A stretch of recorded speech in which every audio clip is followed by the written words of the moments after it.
Right, our top story. Now, we brought you today the story of the passenger on a Mumbai-Bengaluru SpiceJet flight who was stuck on the plane lavatory for over an hour, even during landing. Now, on your screens there, you see the video that actually captures that entire incident.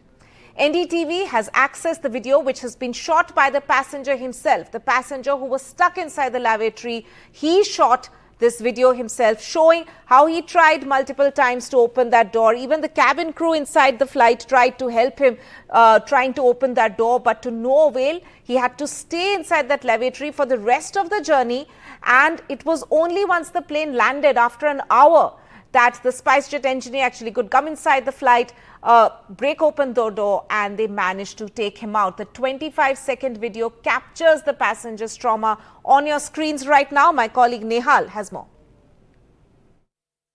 Yes, it's a very short video of about 25 seconds, but still it explicitly explains the trauma that the passenger had gone through. As you can see, he has been struggling to come out, and even later the crew members also attempted to help him, but it did not happen. It had got completely locked from inside, and there was no mechanism for emergency situation to open it. That's why he was asked to stay inside the laboratory for almost 90 minutes, that to about 30,000 feet from the ground, and he was there for almost 90 minutes, means from Mumbai to Bangalore. When the aircraft landed, only then engineers barged into the aircraft and they broke open the door. Only then he could be rescued. Then the SpiceJet sent a press release, and SpiceJet claimed that he was immediately provided medical help and the required assistance. But when I spoke to his cousin who had highlighted the issue, he told me, his name is Vinod, he told me that no medical aid was provided to him, and he had struggled a lot. His BP had shoot up. Nobody had tried to check on the spot when he was rescued about his health condition. Now, the passenger's families claimed that the airline did not provide him any medical assistance after the plane landed, and engineers had to break down the door. His family adds that he's traumatized, and that the airline's compensation of 5,000 rupees is just not enough. The kind of negligence happening in the basically, especially in the airline segment, considering the safety of the customer, it's quite different, right? Yes. And recently, the kind of chaos going on, right? We wanted this to be highlighted, right? Because, and that is the reason why we basically raised this concern. Now it seems that they have contacted you. Did they contact you for refund and all those things? No. Yesterday they just dropped an email regarding a compensation of 5,000 rupees, and wherein we clearly stated that are you basically justifying yourself with the 5,000 rupees? A person who has already went to a traumatized incident. True. I can. And it was clearly a negligence. Okay, it could have been avoided if you have basically checked it properly before the flight has taken off. Yes. Right? And after that also basically there is not even a single call stating at least just considering for the sake of humanity helping out, at least how is your health? Yes. Right.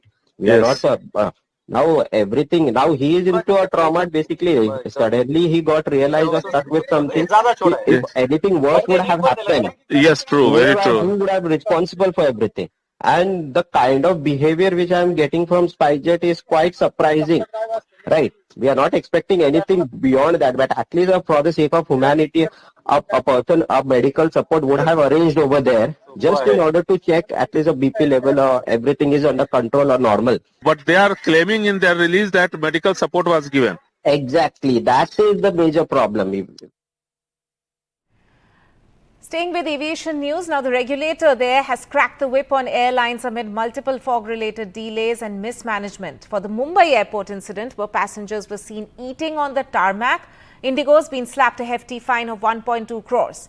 SpiceJet and Indian Airlines have both, Air India rather, has in fact been both fined 30 lakh rupees each for poor preparedness amid the fog.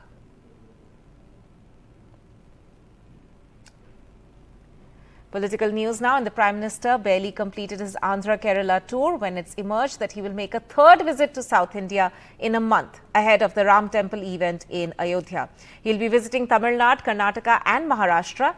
And as he did in Andhra and Kerala, he'll be visiting temples that have a connection or some significance related to the Ramayana. The Prime Minister's Maharashtra visit will be a second visit this month. BJP's outreach to South India, especially keeping in mind the upcoming Lok Sabha elections. The South India has 131 Lok Sabha seats. The BJP has only 29 seats out of those 131. So party has to gain a lot if it has to maintain the tally of more than 300 seats in the Lok Sabha. That is why Prime Minister is focusing especially on South India.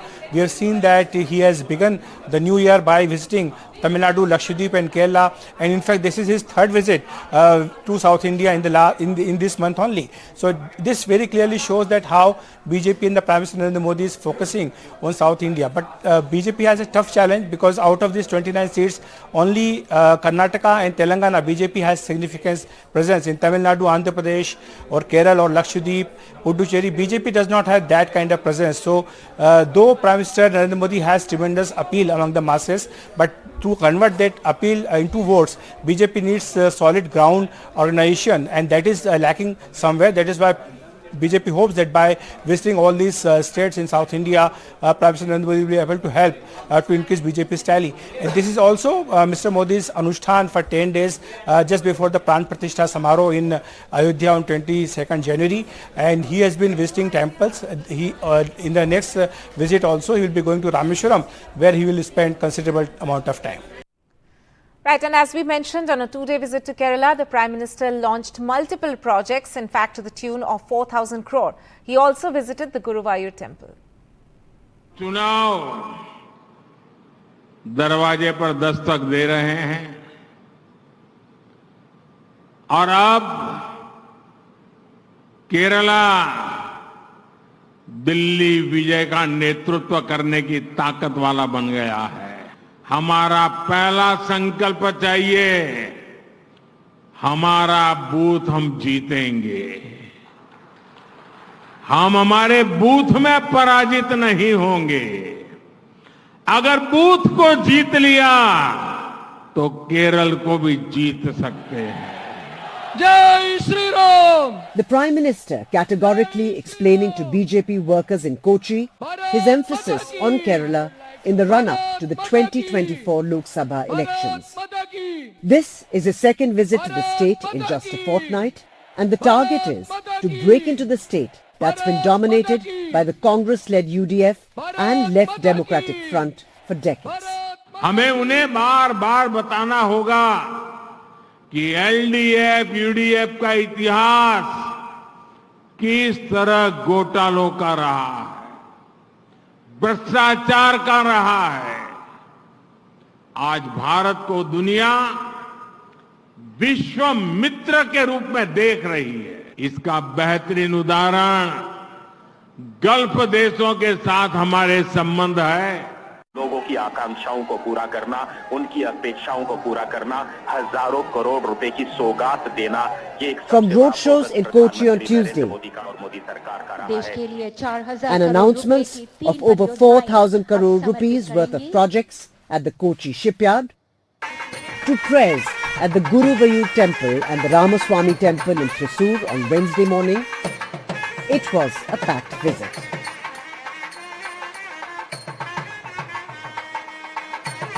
The ultimate aim is to boost chances of party candidates like actor Suresh Gopi in Thrissur, whose daughter's wedding the Prime Minister attended. Thrissur is a parliamentary constituency where the BJP managed to secure 28.2% vote share in 2019. The BJP has also emerged as the runner-up in Thiruvananthapuram consistently. With hopes surging, PM Modi concluded his tour in Kerala with a meeting of the BJP's booth-level workers. Strengthening the cadre is where it all starts. With camera person Kumar, Pratibha Raman in Kochi for NDTV. Shifting focus now, and as preparations are underway in Ayodhya for the big 22nd January event, today the Ram Lalla idol was taken from the Vivek Srishti Trust, where it was kept, to the sanctum sanctorum of the Ram Mandir in Ayodhya. Its eyes have been kept covered, and it will in fact be opened on January 22nd. Earlier this week, the 7-day rituals began ahead of the Pran Pratishtha ceremony on Monday. 5 days to go for the Pran Pratishtha ceremony on 22nd of January, and today Lord Ram's idol was that was sculpted by Arun Yogiraj was brought from Vivek Srishti Bhavan, where Arun Yogiraj was sculpting it for the past 6 months, and was taken to Ram Temple.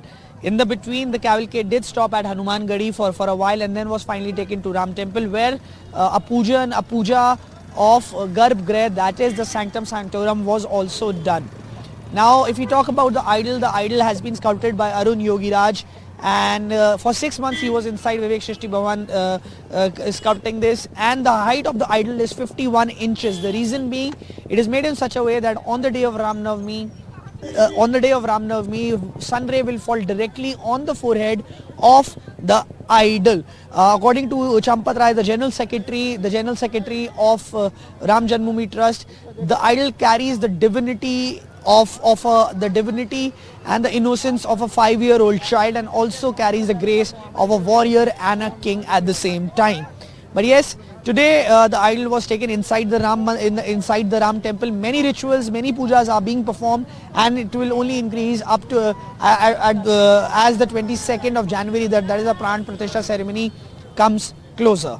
With camera person Virendra Kumar Seni, Tanish Punjabi for NDTV. And as Ayodhya prepares for the mega Ram Mandir opening, is the opposition playing catch-up? Even as most of the opposition leaders have decided to boycott the January 22nd ceremony, but politics over Ram Mandir has only peaked, even in the opposition camp. Take a look at this.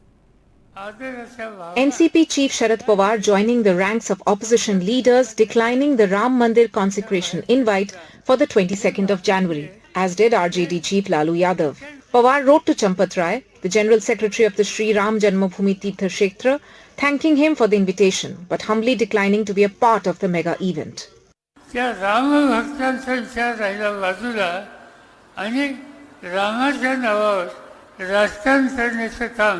आज त्या ठिकाणी भाजप आणि RSS यांनी सुरुवात केलेली आहे ही गोष्ट आपण गांभीर्याने घेतली पाहिजे.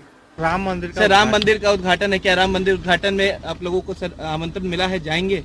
नहीं जाएंगे sir. No. But clearly confusion prevails in the India bloc over playing the Ram card, even as they boycott BJP's Mission Mandir. Makar Sankranti saw Congress leaders take a Jai Sea Ram dip in River Sarayu, even as the Grand Old Party declined the invite. Mamata Banerjee shot down reporters' questions about various temples, declaring, "I have nothing to say about it." She plans to visit the Kalighat temple in Kolkata on January 22nd and then hold a communal harmony rally. AAP boss and Delhi Chief Minister Arvind Kejriwal has announced Sundarkand and Hanuman Chalisa programs across the national capital. उसमें letter में उन्होंने लिखा है कि बहुत ज़्यादा VIP और VVIP आएंगे, और इसीलिए सुरक्षा को मद्देनज़र रखते हुए एक ही व्यक्ति अलाउड है वहाँ पे अभी इस टाइम जाना. मैं चाहता हूँ कि अपनी धर्मपत्नी और अपने बच्चों के साथ, और मेरे माता पिता को भी बहुत ज़्यादा चाव चढ़ा हुआ है कि हमें जाके राम लल्ला जी के दर्शन करने हैं, तो अपने माता पिता, अपनी धर्मपत्नी, अपने बच्चों के साथ में जाऊँगा.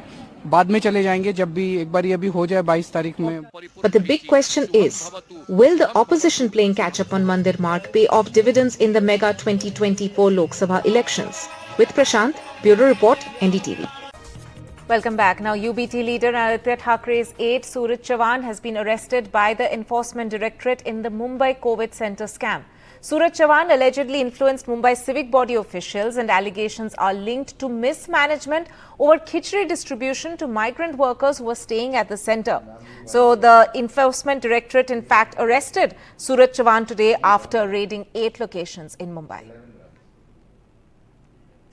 Shifting focus now to Manipur, and a second Manipur police commandos died amid renewed violence in More, a small but significant trading town located a few hundred meters from the Myanmar border. 2 other commandos, both critically injured, have been airlifted to state capital Imphal for treatment. The commandos came under heavy fire this morning, with attackers also using rocket-propelled grenades. The Commandos returned effective fire, but the presence of protesters in that area made the situation very, very sensitive and volatile.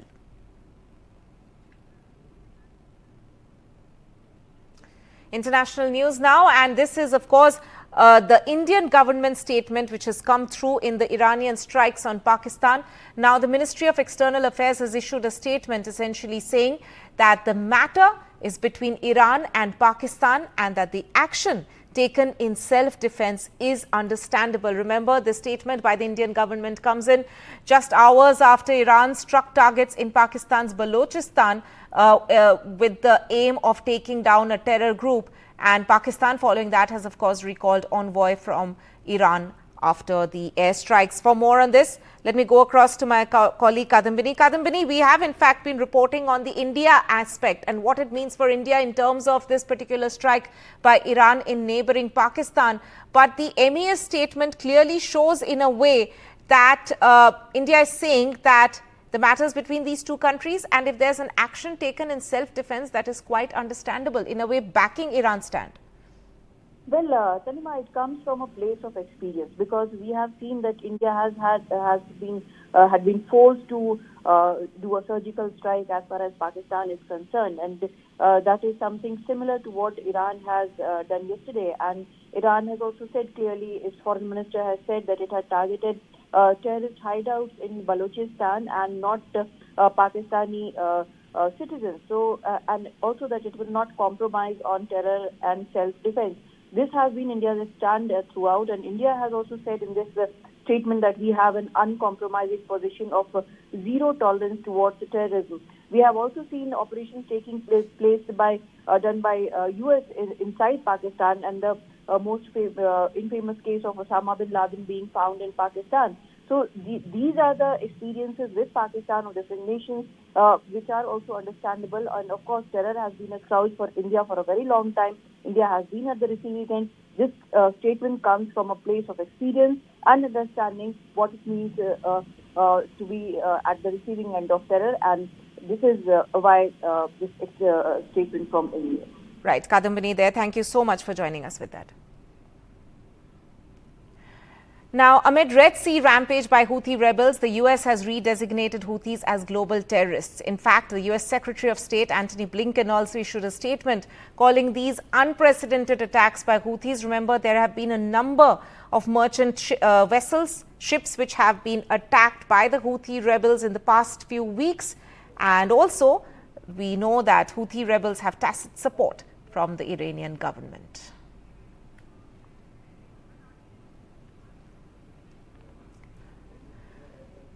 Now, in other news, Adani Enterprises Limited signed a memorandum of understanding with the government of Maharashtra today to set up a 1 gigawatt hyperscale data infrastructure in the state at an investment of 50,000 crores over the next 10 years.